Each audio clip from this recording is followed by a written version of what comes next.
Finished product, baby. Love it.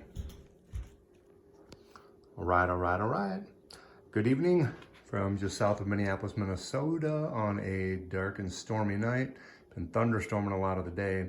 I'm doing two pork butts here. I'm doing an overnight cook. It's just before midnight. It's right at 11:45 p.m. right now on Saturday night. So I'm just going to do a couple of pork butts here. And of course, I'm going to use some Gilly's seasoning here for the rub.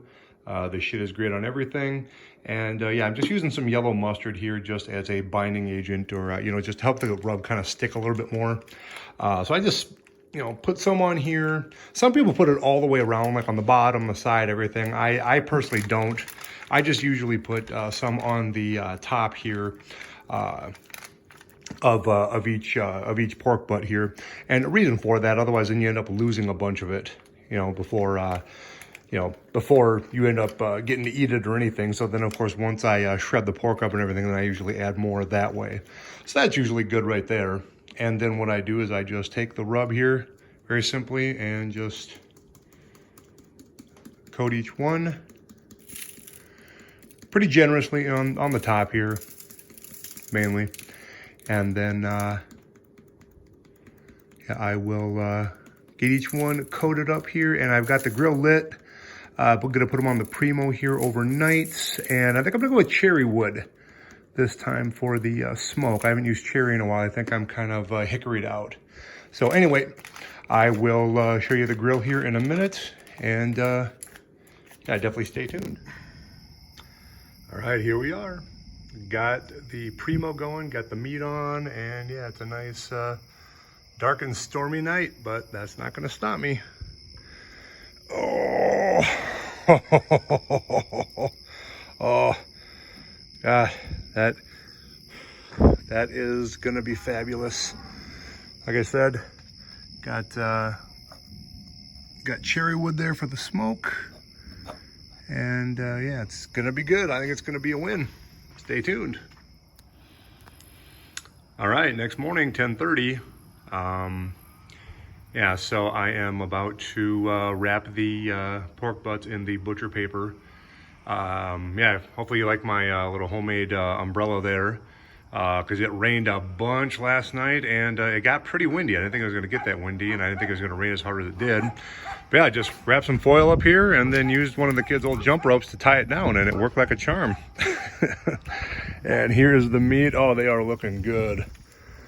Oh, it smells awesome too. So, yep, gonna wrap them here, and soon we'll have a finished product.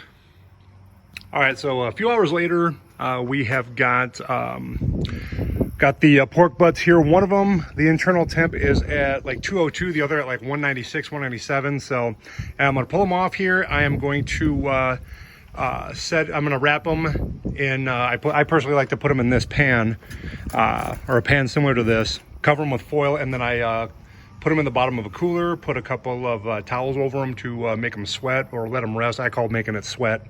So yeah, again, soon to see the finished product. Okay, I have now got the pork butts wrapped here, got them in that pan, got foil over them here, and then I'm gonna throw them into this cooler and let them sweat here for a few hours. Yeah, so it's definitely looking forward to it. It's gonna be a win, I think, so stay tuned. All right, well, we are back, and we have had the meat in the cooler sweating here for, it's been probably about 3-4 hours now. I always recommend at least 1 hour. Some people say let it rest. I call it letting it sweat.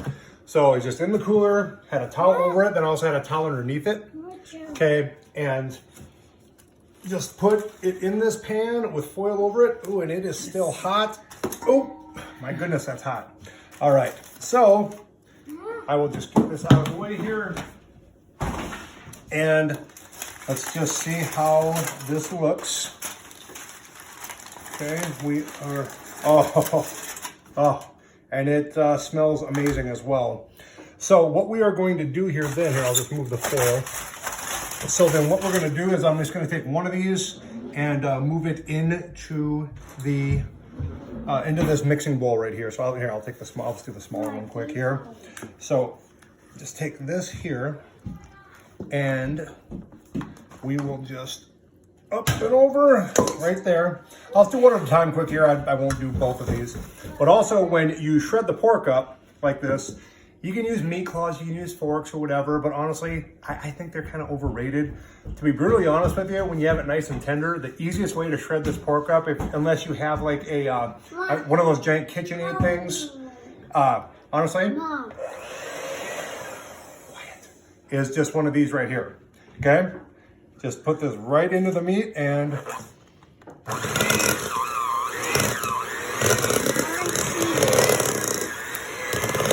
right here.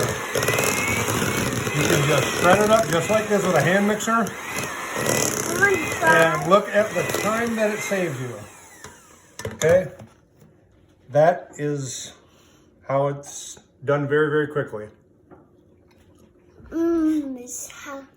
Things good. And Things good. it's definitely a win. Definitely very, very fabulous.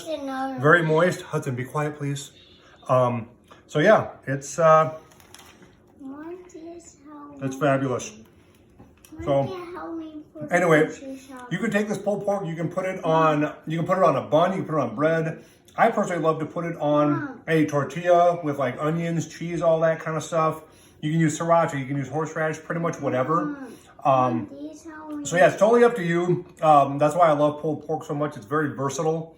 Yeah, so otherwise, hopefully you liked the video. And if you did, please click the thumbs up for the like, and then also subscribe. And I'm gonna try and post a new video at least 1-2 a week, if possible. And yeah, we'll see you soon. Thank you so much.